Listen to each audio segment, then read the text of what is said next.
Welcome back, everyone, to Global Minnesota's World Food Day 2021 Symposium.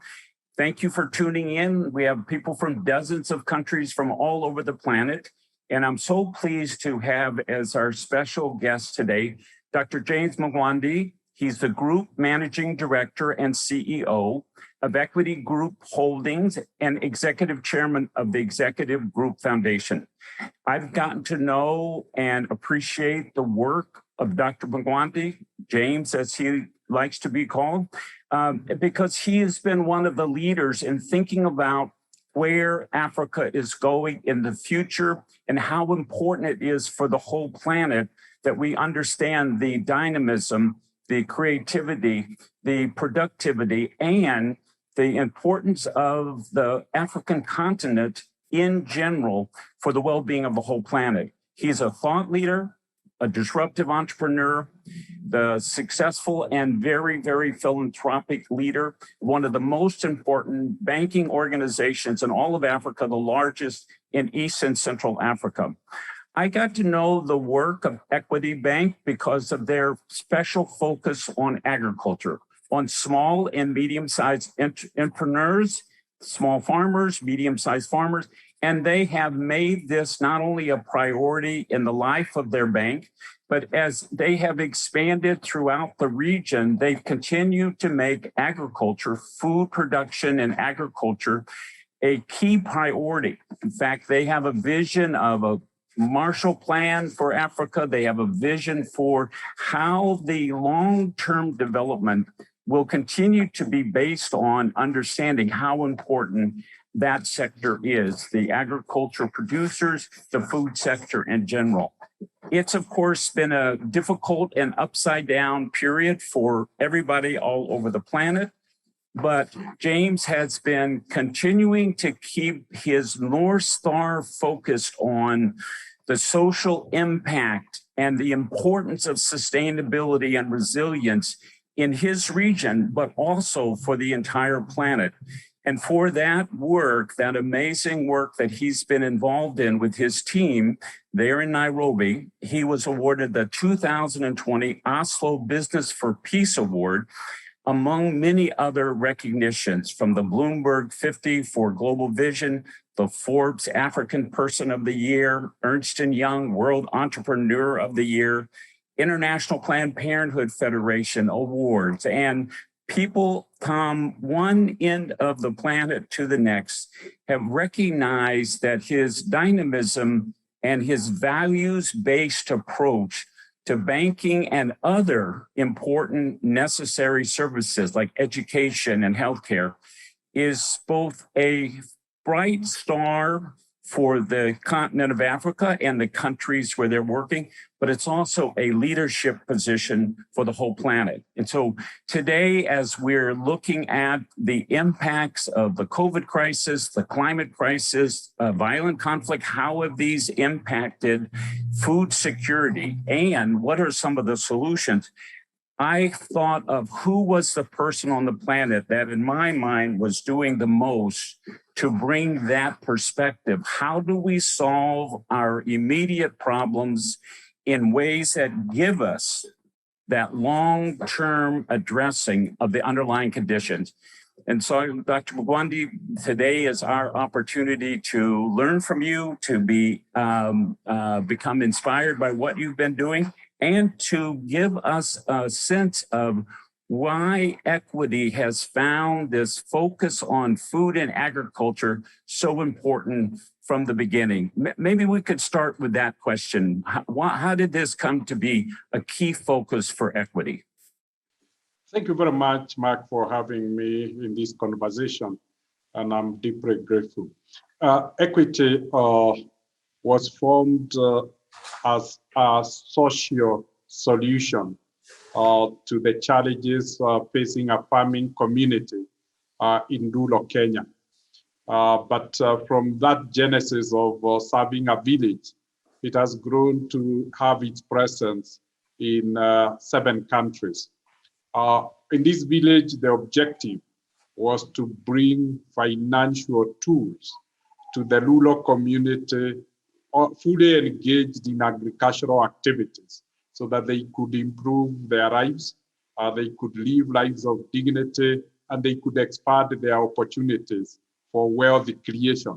So essentially, equity has stuck to its original mission. And that is why we have only expanded the essence and purpose for which equity was formed.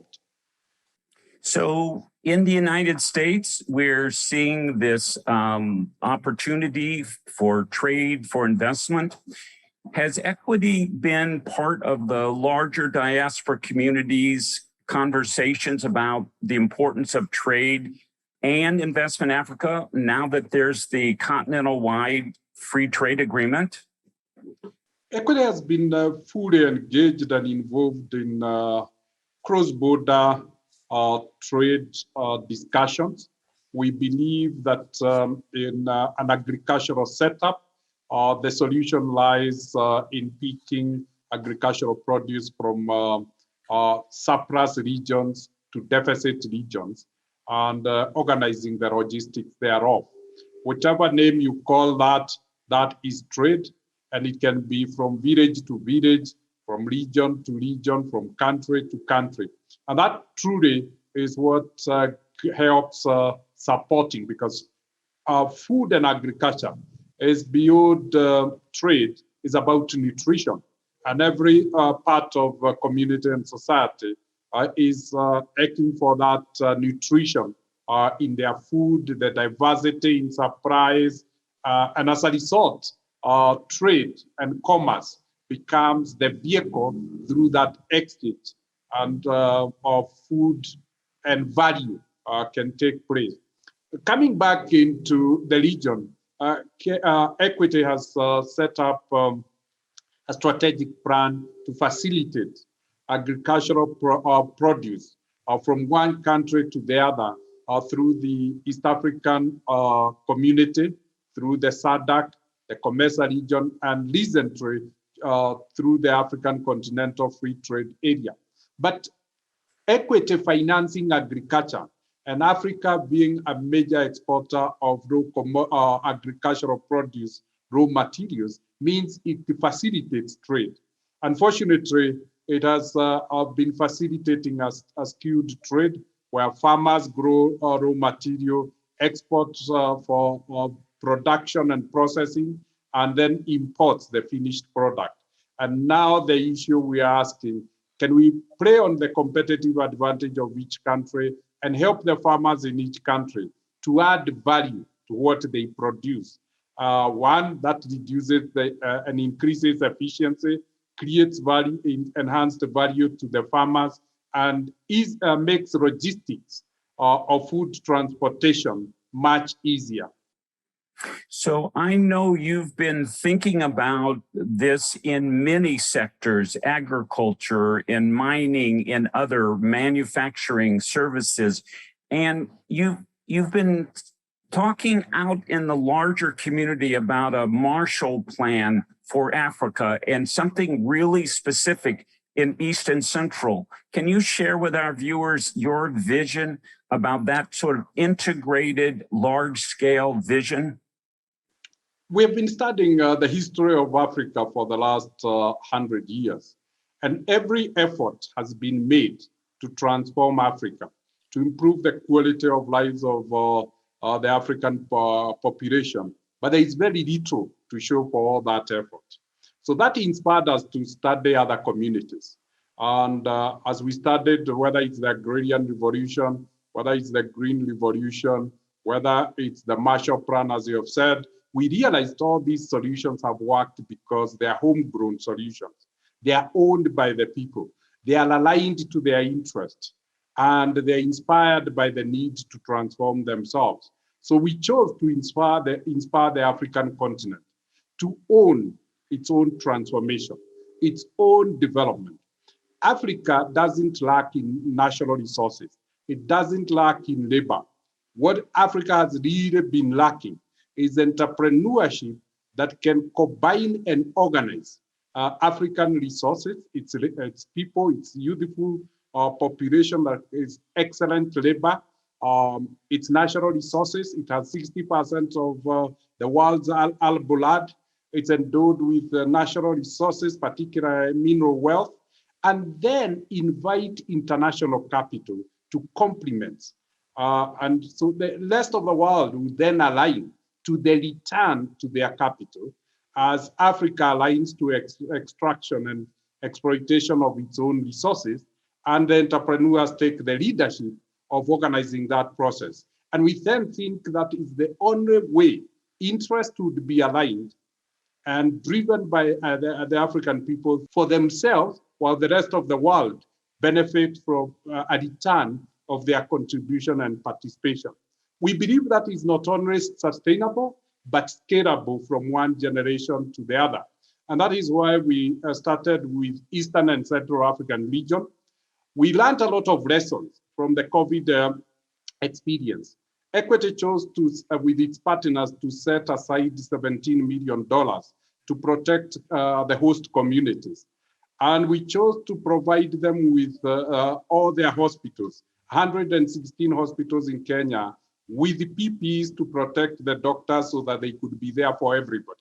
Unfortunately, with $17 million, we could not get any PPEs for the doctors because global supply chains were broken.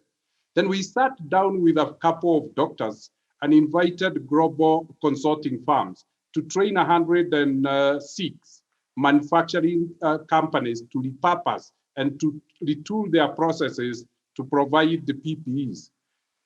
Kenya today is self-sufficient in all PPEs, and Kenya has become a major exporter of PPEs. So we realized that solutions are within reach if the alignment and motivation is right.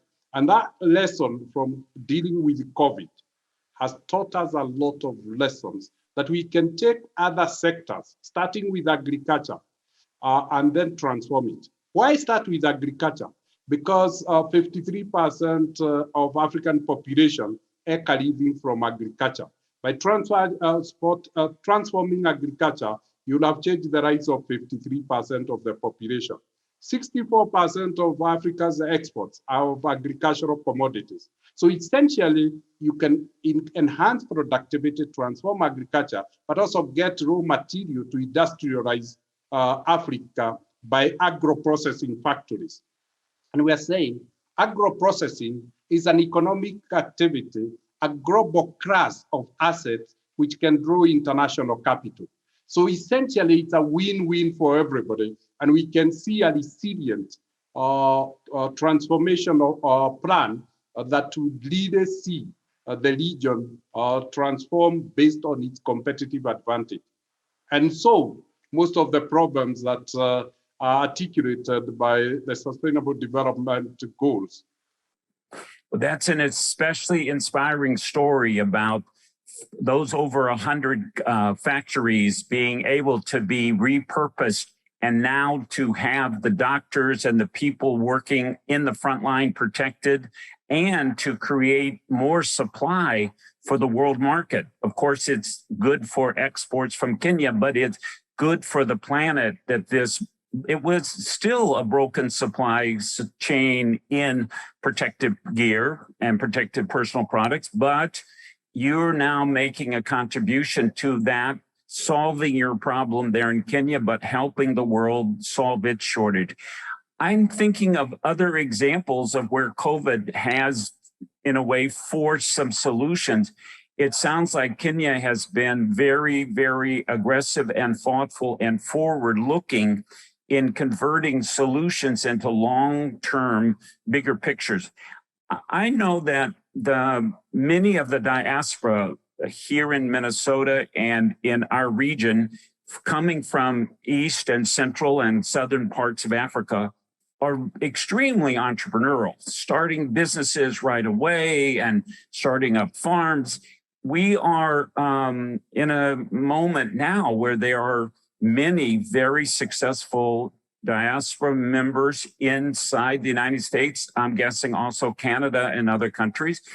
But is there a mechanism for our diaspora community and others to become more directly involved in this vision, this moving ahead that you're helping to drive there from Equity?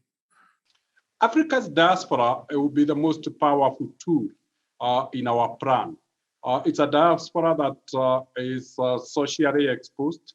It's a diaspora that has acquired the skills and competencies and have the requisite experiences in the world that Africa would like to become, a modernized, a transformed world. So essentially, we are creating incentives to bring them back home. We at Equity Group, through Equity Group Foundation, have sent out some of the best brains in Kenya, 900 of them to international universities, 256 of them in Ivy League schools. And essentially, we are looking for opportunities to them to stay in the countries they are in in order to come back after 5 years. They are coming with the skills, exposure to technologies, markets, and global networks that they can use. And as then what we'll do is to facilitate them with credit facilities and debt capital. We've also created partnerships with the fintechs to facilitate global remittances that becomes the seed capital in most of the projects that we have been talking about. And I'm glad to say this year, Equity alone will process approximately 4.8 billion US dollars in remittances. We've started seeing a shift of these remittances from simply being social support for their families to setting aside half of their amount to be investments, whether it's in real estate, whether in the stock exchange, whether it is in government stocks. And essentially, we are seeing that as a first step of preparation of that diaspora population to come back and utilize the savings they are making at home as an investment vehicle. We have also seen significant partnerships between the diaspora and African resident population, people who know each other, networks of educated people, so that the factories are being set, but they are set with connections and networks of Africa's global network. And skills are being exchanged, market knowledge is being expressed, technology knowledge is being, so the diaspora is acting as a linkage for transmission of capital, of skills, and technology. I know from watching the development of fintech in agriculture that a lot of the innovations are coming from Africa. And I'm also aware that many of the innovations are being farmer driven. Farmers are saying to their bankers, this is a product or this is an approach that I would like to see. Do you imagine, or is it already happening, that we can build some global partnerships on fintech and agriculture, sharing the ideas of farmers, the innovations coming from Africa and really from the whole world? Maybe Equity could be part of a convening that says we want to take fintech and have it move forward as fast as the farmers and the agro-processing businesses are moving forward themselves. It's remarkable that the world has become humble to appreciate it can learn from each other. There can be South-South collaboration, there can be North-South collaboration, and cross-learning across the board. Africa has most of the most significant remaining problems. And so if there will be a fertile ground to host and to motivate innovations, it's Africa, as we try to solve both social and economic challenges that still remains. And deployment of technology, again, the place that it can have the highest return on investment, again, will be in Africa because it will be solving.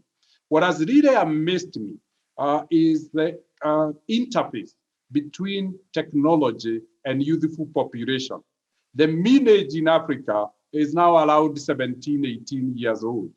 And so it's a generation that has been born and brought up during the digital era. And they are forcing their families to migrate.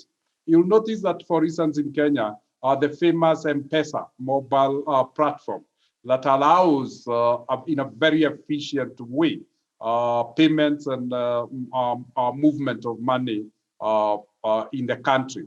We have seen the leap of Equity Group, which 30 years ago was number 66 out of 66 in the financial sector. But leveraging on technology, today is the largest banking group in Eastern Central Africa. And simply is because the population, primarily of farmers, young people, have adopted the digital revolution that Equity has spearheaded to adopt. 98% of all Equity's transactions happen online. That is how much the population has embraced. Wow. As a result of that, we have decided to provide communities and the retail commerce with Pay with Equity to ensure that we digitize retail commerce. Once we digitize retail commerce, then it's not just efficiency, but technology will be accepted on a broad-based basis. Equity has formed a technology company called Azenia, and we've gathered together a target of 1,250 engineer developers. And essentially, we're trying to move the population that we have, and we interact 15 million customers to adopt digital trends. When 15 million people in a country of 50 million people adopt that technology, their interaction and advocacy would get to the entire population. And essentially, then we want to say, Equity has done banking, it has done payments. Why don't we digitize agriculture? Why don't we digitize health? Why don't we digitize education? I'm glad to say the government has also embraced digitization, and we are now talking of e-commerce. Once the government moves, then it is easier for the individuals to move because policy and enablement and the environment is digitized.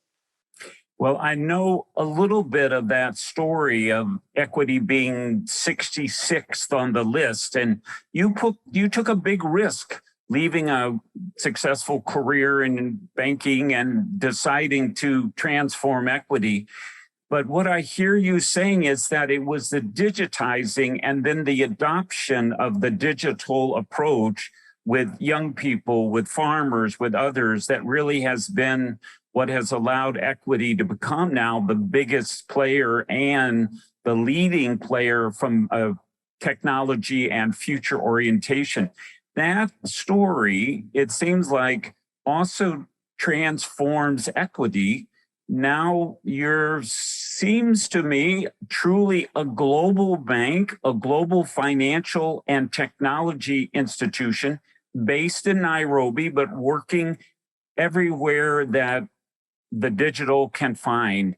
Is that your vision, that Equity is now that global player touching the planet anywhere and everywhere that innovators want to be part of your exciting vision? Equity is a good idea, and good idea said to attract attention. We have drawn the attention of the Wall Street. 51% of our share capital comes from the West world.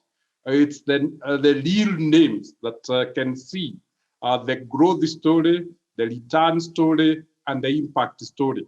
We're seeing social investors are being drawn by Equity. But to be able to scale Equity, we adopted technology. And increasingly, we have adopted the fourth industrial technology. Initially digitizing, and then using technologies like artificial intelligence, using big data concepts, using machine learning. And essentially, with these capabilities, we're able to do personalized credit risk pricing. We're able to almost personalize a credit product to the customer level and give that customer their own price. That is what has differentiated Equity and made Equity more than a bank, a movement where people are getting attracted because it's a movement that enables them to take advantage of opportunities that can scale their wealth creation ambitions, while at the same time helping them to transform the lives of their families and giving themselves dignity by setting themselves aside from the challenges that we have always associated with Africa, of poverty, of hunger, of civil war. People are finding productive areas. It is because of this that equity has moved out of Kenya and gone to another 6 countries. And out of those 5 countries, we have become a systemic financial system in those countries, beyond our country. And that attraction is what we said is because we have differentiated ourselves and we have responded to the challenge that people are facing, and we have aligned ourselves with demographics, like this is young people, this is what they require, this is women who have no securities, this is how they can circumvent. So it's customizing the solution and more so co-creating.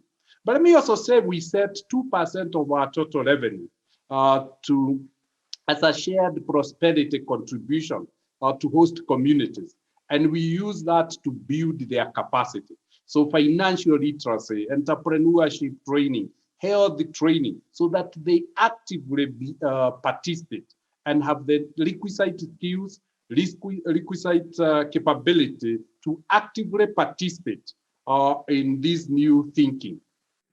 So when our diaspora communities here in Minnesota are speaking and educating the broader public, you know, we have large diasporas from Asia, from Latin America, from Africa. And so it's an important part of the community, but they are often having to really do basic education about moving into the future. What is Africa's role and relationship to the planet? For example, very few people know Africa has the resource of available arable land for the future production, whether food and bio crops. They often are hearing little bits about how Africa has the mineral and special metals needed for the green economy, but that's only now in the beginning stages of thinking.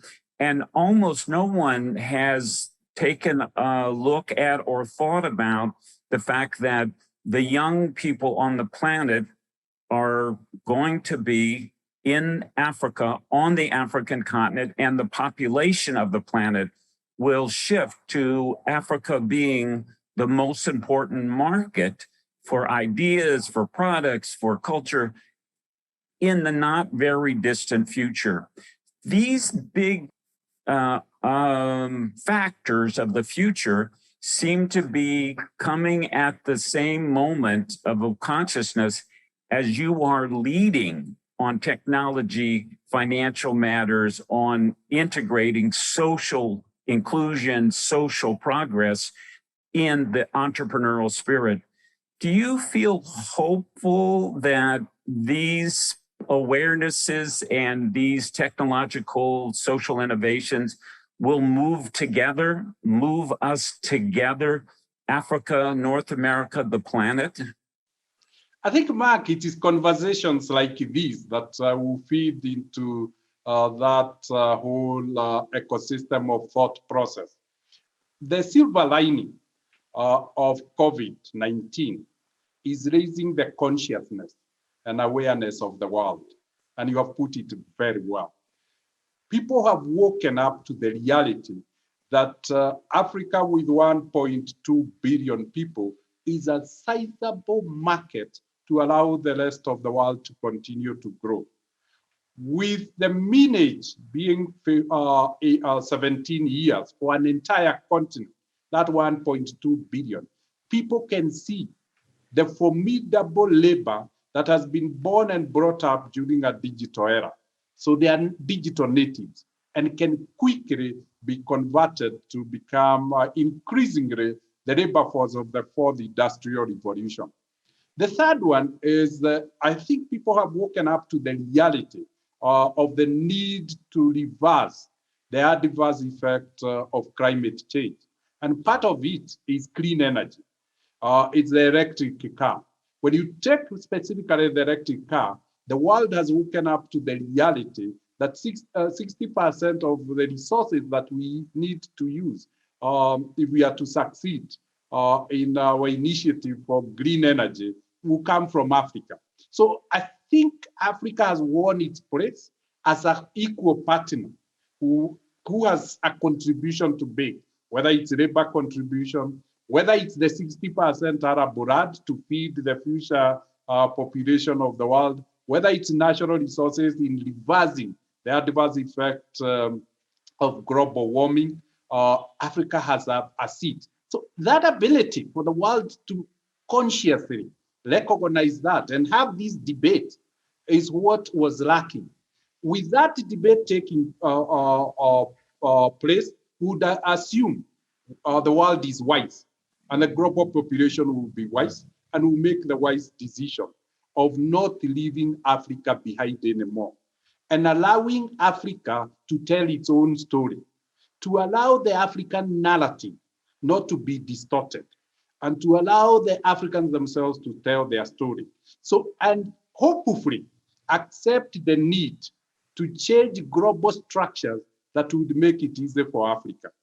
And really come with the partnership, real partnership, value exchange.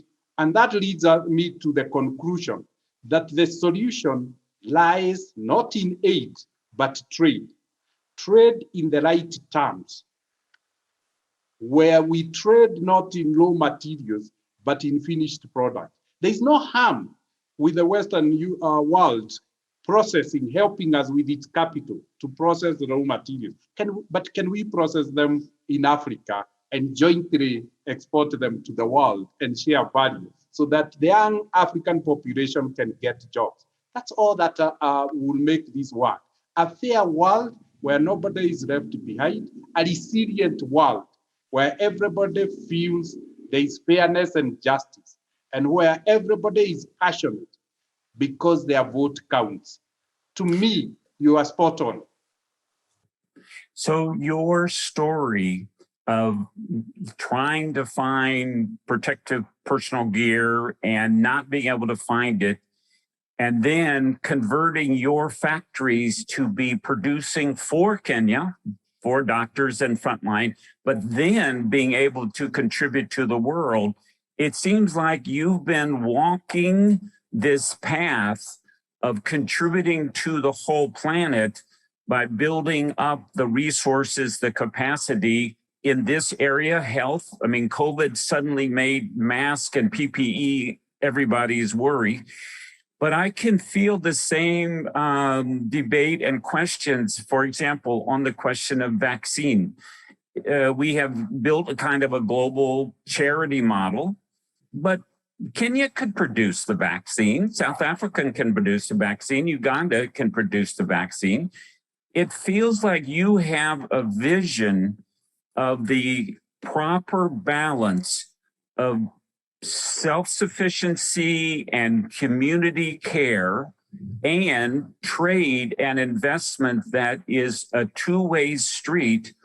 And for those of us like myself who drive an electric car, I'm now aware, but I need to be more conscious that my future electric car depends on Africa's capacity to mine and process. My future health and good nutrition is linked to our ability to have a world food system that's local and global in proper portions.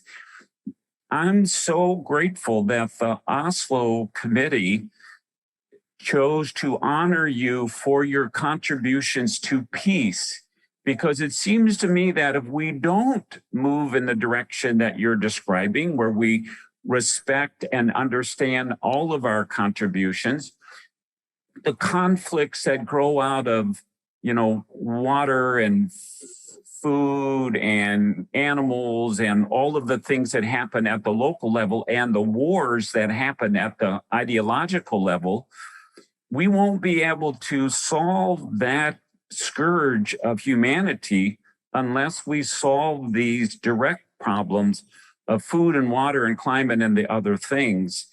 I had the good fortune of listening to the speeches from the Oslo, the presentation of the award.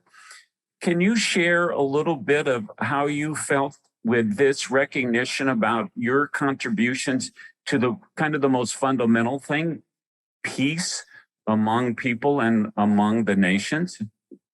Mark, allow me to summarize what I've understood with what you said before I answer the second question. I think you are saying the world has an opportunity to reset itself, recognize and appreciate interdependence and shared prosperity. The world has enough for all of us. It's how we share that is the problem. So if we reset our systems, if we reset our capitalism and give it and tamper it with a human heart, give it a soul, the world will build back better. The world will reduce the inequality, and the world will become very, very resilient and sustainable. Now, going to Oslo, it was a very humbling experience for me because I was being recognized for living my purpose. I was being recognized for doing what I enjoy doing. So that was the most humbling thing. And I realized I was doing something meaningful to others. When we moving from 2,000 customers, we ended up with 15 million customers and getting 60% of all bank accounts in a country with 43 banks. I realized we were relevant to community. But more importantly, we were giving honor and dignity to the low income by allowing them to participate in economic activities. We were enabling them. We were allocating resources to them to actualize their dreams. We were fueling their aspirations. And essentially, they stopped treating equity as a bank, but saw it as a movement of socioeconomic transformation, which they wanted to be part of.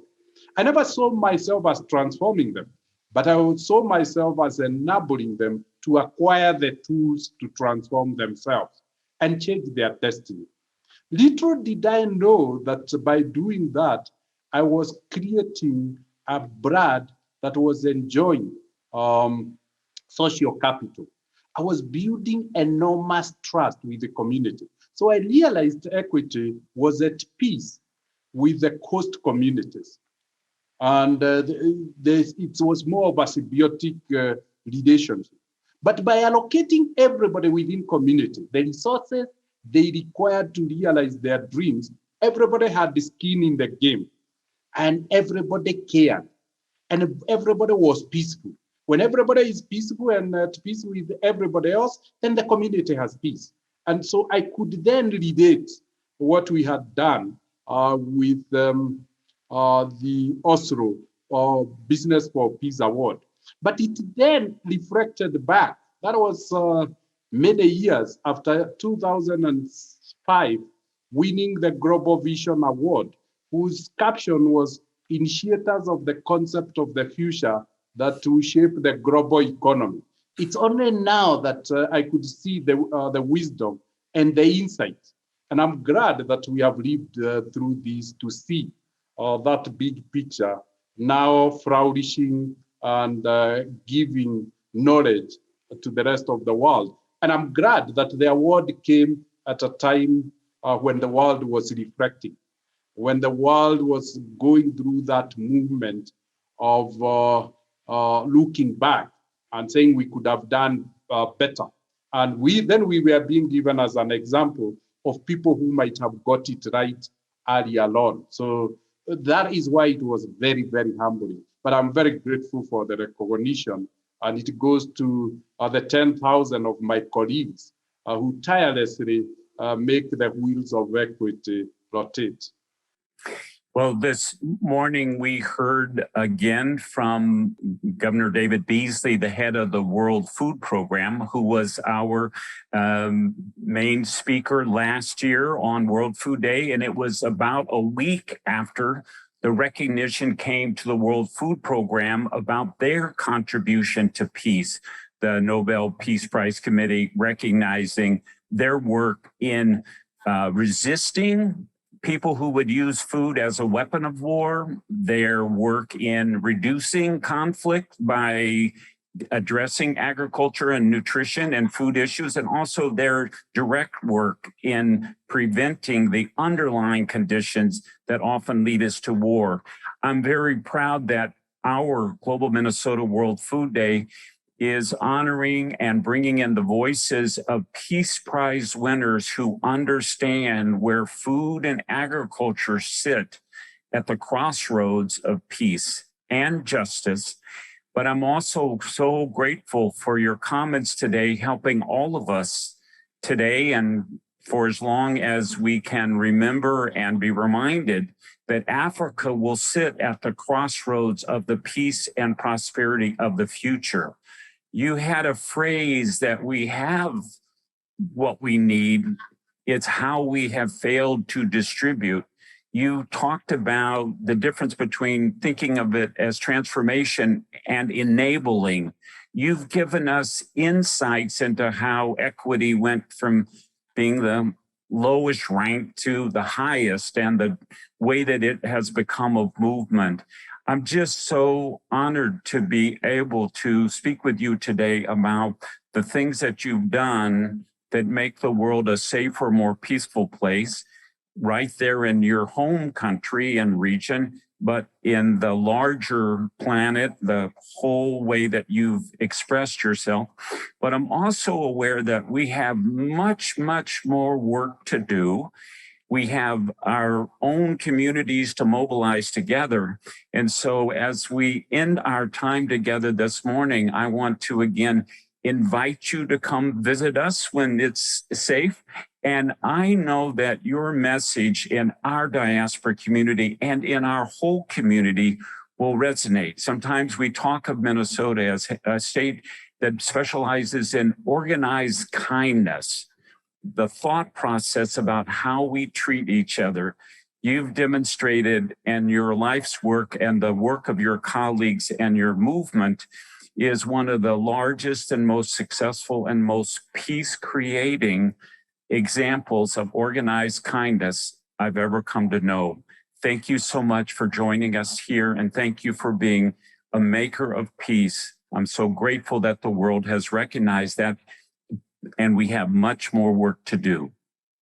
Thank you very much, Mark, for giving us a chance. And maybe we should be having more of this kind of conversations. Hopefully, will inspire a few more. And one day we shall create a critical mass of believers. It's when we have a critical mass of believers, then we shall have the needle moving, and hopefully it will move much faster during our lifetime so that we can see a more sustainable resilient world, because like you rightly said, the severity of the world will be known by how we treat the lowest. Yes. You know, food to me is the ultimate, hunger is the ultimate indicator of poverty. It's when you lose your dignity because of food. Then you wonder what else should we be preserving than the dignity of people by avoiding hunger. And we can avoid hunger. We have work to do, and we have all of these young, creative people growing and becoming the next generation that'll make a difference. So absolutely, let's teach them. All right, see you again. Thank you. Bye. Thank you very much, and your colleagues.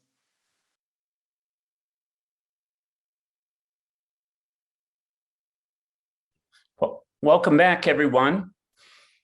This opportunity to hear from one of the most important thinkers and leaders from Africa, but also the opportunity to be able to think ahead, is really where we want to go this afternoon, because we're doing this day with a focus on the impacts of COVID, climate change, on conflict, on food security. But having gotten a big picture in each of these, we are going to be focusing on solutions that are on the ground, working, which are both putting food on the table or addressing food insecurity somehow, and addressing the underlying problems, the underlying creating forces for climate change, for the COVID running through us in pandemic, for conflict. So this afternoon, we'll have panel presentations of some of the most exciting success stories, exciting projects, things that are going on. We'll have a little tiny break now for whatever you might need or want to do. We're going to share some of our videos, short videos, again, by a couple of our really great organizations that we get to work with. One, the McKnight Foundation, which has been very important in the work around the future of food, which has been really important to see what people are doing around the planet in that regard. And we'll also be seeing a little bit more from the FAO about their heroes of food, their food heroes.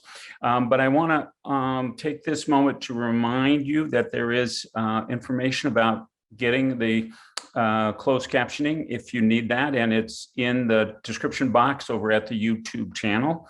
And also, again, to thank, there's a lot of pieces to making a day like this happen, and so it takes a whole team, a great big giant team of people, our staff, our board, but we also rely on the donations of our members, of our companies, our nonprofits, and others. But we also had some very special contributors, and I want to call them out because they really made today possible. Our gold sponsors, Hormel, right here in Minnesota, McKnight Foundation, and Land of Lakes, right here in Minnesota as well. Our silver sponsors, Blue Cross Blue Shield. You'll be hearing from one of the important leaders from Blue Cross Blue Shield later today. Regenerative Agriculture Foundation, who I mentioned earlier, had today announced a whole series of support and grants for Indigenous and people of color farming organizations and food organizations working in regeneration and in recovery. And also, of course, it's really important, the sponsors and others who support us day in and day out, year after year, like Carlson Family Foundation, Delta Airlines, et cetera. And so having these supporters give us the opportunity to make these presentations, these symposiums available free worldwide. I think there's 67 or 68 countries represented. No, I'm sorry. I think it's 36 or 37 countries who've signed in and are participating today. And I think about that same number of states from around the United States. So we know it's a global audience. It's a national audience. We are knowing that caring about food and hunger is something that many, many people do care about. And today we hope that you're getting information that helps you think strategically and that you'll get inspiration from hearing about some of the successes and ideas about how you can plug in to help all of us together reach that 2030 goal of zero hunger. We're moving now to a brief period of the videos, and we will gather again right at the top of the hour for the panel, the first panel for the afternoon. Thank you.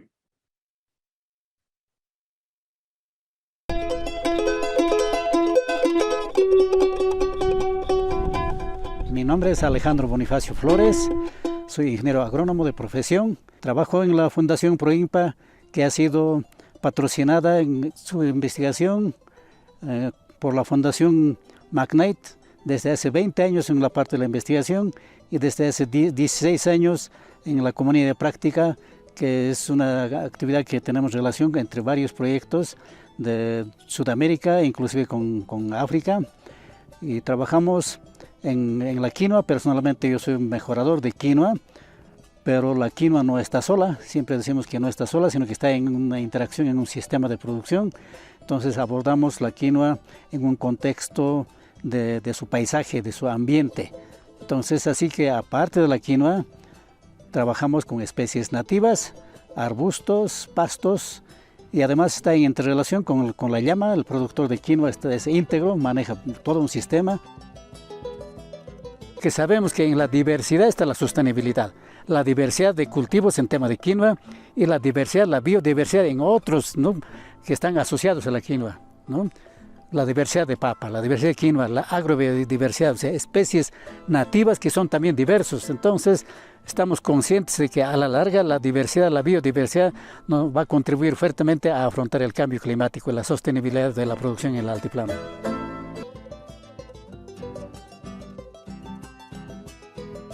Yo he nacido en un pueblo que se llama Orinoca, que queda en la provincia Sur Carangas del departamento de Oruro, una zona árida, una zona donde se produce la quinoa, se cultiva un poco de papa y se cultiva quinoa. O sea, en mi infancia he estado relacionado con eso porque mis padres son ganaderos y eran agricultores. Entonces mi vivencia de nacimiento es en ese contexto, en ese ambiente.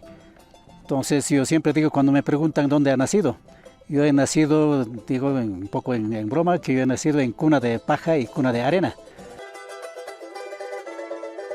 Y con respecto al conocimiento local y el conocimiento científico, que es un tema que muchos proyectos, muchas instituciones abordan, bueno, puedo comentarles de que es evidente, es muy apropiado considerar el saber local y el saber científico.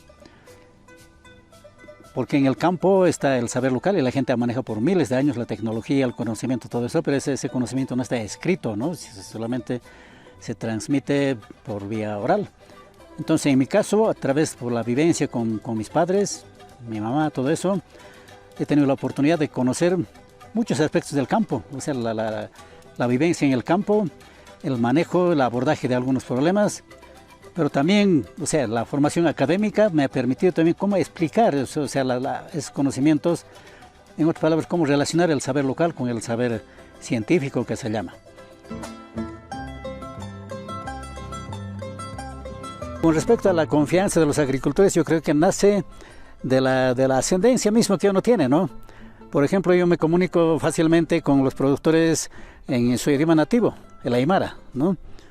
Y si fuera el caso, también quechua. Tengo esa suerte de hablar los dos idiomas nativos y puedo comunicarme con ellos con mayor confianza, especialmente cuando se trata de mujeres. Las mujeres siempre son un poco más reservadas, no quieren hablar en otro idioma. Entonces, cuando hablamos en aymara, nos comunicamos, nos entendemos muy bien. Entonces, eso me favorece. Y por eso a los jóvenes también les ando un poco sugiriendo que deberían estudiar idiomas nativos también para comunicarse. Pero estamos viendo actualmente con otras formas de llegar a la gente y puedo mencionar, por ejemplo, la red de agricultores investigadores, la comunidad práctica de la zona andina. Entonces, a través de ellos, mi experiencia, mis conocimientos puedo compartir, ¿no? Para poder aportar los conocimientos y también aprender, o sea, ¿no? El aprendizaje es mutuo, como decía, ¿no? O sea, aprendemos de los productores y ellos también aprenden de nosotros, donde esa interacción puede ser beneficioso. Porque ahora estamos en un contexto de cambio climático que ha movido el piso de la agricultura, si es posible, ¿no? O sea, antes era totalmente diferente, ha cambiado el tiempo. Ese mismo tropiezan los agricultores, por eso la migración, o sea, más fácil es irse a la ciudad, buscar alguna ocupación en la ciudad, ¿no? Y en el campo realmente hay problemas. Y eso queremos revertir, o si no es revertir, por lo menos parar, estabilizar. Que la gente por lo menos se quede en el campo, que haga alguna actividad productiva, o que pueda combinar, digamos, entre la ciudad y el campo, pero que no abandonen el campo, ¿no? Eso es el desafío, y en eso estamos trabajando, ¿no? Y se necesita mucha gente, se necesita tiempo, se necesita recursos, se necesita alianzas con otras instituciones, y eso es la Fundación Proimpa, busca ese tipo de alianzas. La vida, ese cariño que hemos tenido para toda la vida, ay, ay, ay, guaycheña, para toda la vida, ay, ay, ay, guaycheño, para toda la vida.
making a move.